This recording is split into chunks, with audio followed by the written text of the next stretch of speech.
HB@ACF channel पे आज आपका टॉपिक है MOET, जिसका पूरा नाम है multiple ovulation embryo transfer. M से मल्टीपल ओव्यूलेशन एम्ब्रियो ट्रांसफ़र। ये सिर्फ पशुओं से संबंधित एक विधि है।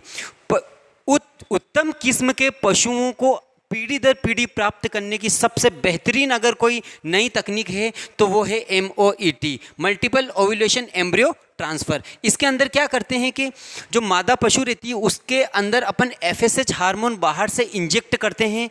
उन पशुओं में जैसे गाय हैं, भैंस के अंदर FSH हार्मोन जैसे ही ज़्यादा इंजेक्ट किया तो उनके अंदर अंडोत्सर्ग बहुत तीव्र गति से हो जाता है। और अगर अंडोत्सर्ग बहुत तीव्र गति से हो जाएगा तो एक बार में नॉर्मली अंडोत्सर्ग में एक अंडा रिलीज होता है। आपको पता है जो मादा होती है मानव के अंदर में भी एक बार में ओव्यूलेशन के अंदर एक सेकेंडरी oocyte रिलीज होता है, लेकिन यहाँ पे FSH की मात्रा बढ़ा दी जाती है जिससे अंडोत्सर्ग में 4 से 8 अंडे रिलीज करती है पशु मादा, जिसमें गाय है भैंस है। अब 8 अंडे को रिलीज तो हो गए। अब इसके बाद कृत्रिम वीर्य सेचन, याद रखो कृत्रिम वीर्य सेचन। कृत्रिम वीर्य सेचन एक अच्छे बेल के वीर्य को स्टोर किया जाता है और उस अच्छे बेल के वीर्य को स्टोर करके अलग से रख लिया जाता है और इन अंडों को प्राप्त करके इनका निषेचन कराया जाता है। अब 16 से 18 सेल बनने के बाद, याद रखो जब निषेचन होगा तो मोरुला बनेगा, मोरुला के बाद निषेचन के बाद युग्मनज बनेगा, युग्मनज के बाद मोरुला, फिर गैस्ट्रुला। आपको ये पूरी प्रोसेस याद होगी। अब क्या होगा कि जब कृत्रिम वीर्य सेचन के बाद कोशिकी संख्या 16 से 32, ये यहाँ पे लिख रखी मैंने, बहुत इंपॉर्टेंट टॉपिक है। इन अंडों को 16 से 32 सेल के जब बन जाएंगे तब इनको वहाँ से बिना सर्जरी के, बिना चीरा लगा के इस कोशिका अवस्था को उस पशु के अंदर से निकाल लिया जाएगा।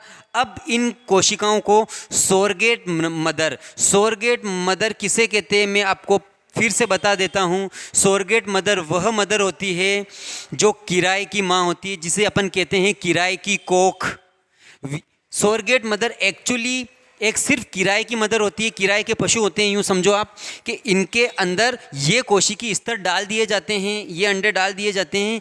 अब एक समय में अगर 7 अंडे होंगे यानी 7 स्ट्रक्चर होगी तो 7 पशुओं के अंदर अलग अलग डाल दिए जाएंगे और आने वाले जो पशु होंगे उनको 7 नए पशु मिलेंगे जो उच्च क्वालिटी के होंगे। तो याद रखो 12th बोर्ड के अंदर बहुत ही इंपॉर्टेंट टॉपिक है MOET, जो नीट के अंदर भी इसका, और एग्रीकल्चर 12वीं के अंदर तो बहुत ही बेहतरीन टॉपिक चलता है ये, क्योंकि ये एग्रीकल्चर से संबंधित है, ये बायोलॉजी से संबंधित है, नीट से संबंधित है, जेड से संबंधित है। तो इसी प्रकार के अन्य क्वेश्चनों के लिए आप चैनल को लाइक करें, सब्सक्राइब करें, शेयर करें और अधिक से अधिक हमारा मनोबल बनाए। कमेंट्स करें आपको कैसा लगा चैनल। थैंक यू, धन्यवाद। स्वीप कर दो, कर दिया स्वीप।